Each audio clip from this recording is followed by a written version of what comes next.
ထိုင်းနိုင်ငံအခုဆိုလို့ရှိရင်တော့ပူဆွေးတော့ကရောက်နေတဲ့နိုင်ငံတစ်ခုဖြစ်နေပါပြီထိုင်းနိုင်ငံရဲ့ဂုံတိတ်ခါနဲ့အစင်လာထိန်းတဲ့ဘရင်မာကြီးစီရီကတ်ကအောက်တိုဘာလ24ရက်နေ့မှာသူကွယ်လွန်သွားပါတယ်သူကွယ်လွန်သွားတဲ့အချိန်မှာတော့အသက်63နှစ်ရှိပါပြီသူဟာဆိုလို့ရှိရင်ပေါ့နော်တော်ဝင် project တွေကိုစတင်တည်ထောင်ပြီးတော့ထိုင်းရိုးရာလက်မှု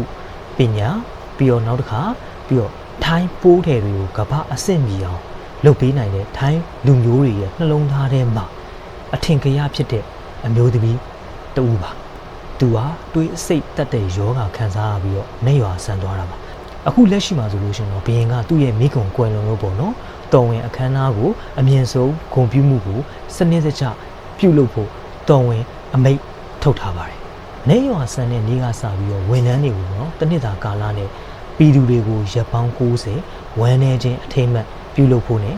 နိုင်ငံတော်အလံကိုတဝက်လွှင့်ထူဖို့ကိုလည်းသူဒီကာလမှာသတ်မှတ်ထားပါတယ်အဝတ်စားတွေကိုရပ်ပေါင်း90အတွင်းအယောင်ဆုံးဝတ်စားတွေကိုရှောင်ရမှာဖြစ်ပြီးတော့အမဲအဖြူမိခိုးတွေပဲဝတ်ဆင်ရမှာပေါ့နော်ပြီးတော့နောက်တစ်ခါပျော်ပွဲရှင်ပွဲတွေဂီတဖျော်ဖြေပွဲတွေကိုလည်းတတ်နိုင်တယ်များမပြုလုပ်ဖို့အစိုးရကနေပြီးတော့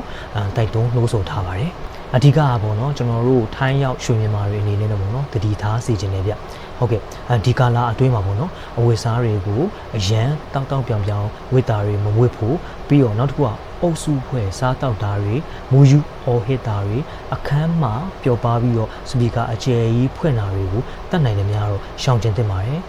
သူတို့နိုင်ငံမှာနာရေးဖြစ်နေတော့ပေါ့နော်အမြင်ကပုံမှန်တက်လိုက်လို့ရှိရင်ကျွန်တော်တို့ရွှေမြန်မာတွေပဲခံရမှာဖြစ်ပါတယ်အဲ့အတွက်ကြောင့် view site ပြီးတော့နေထိုင်စေချင်ပါတယ်ခင်ဗျကျေးဇူးတင်ပါတယ်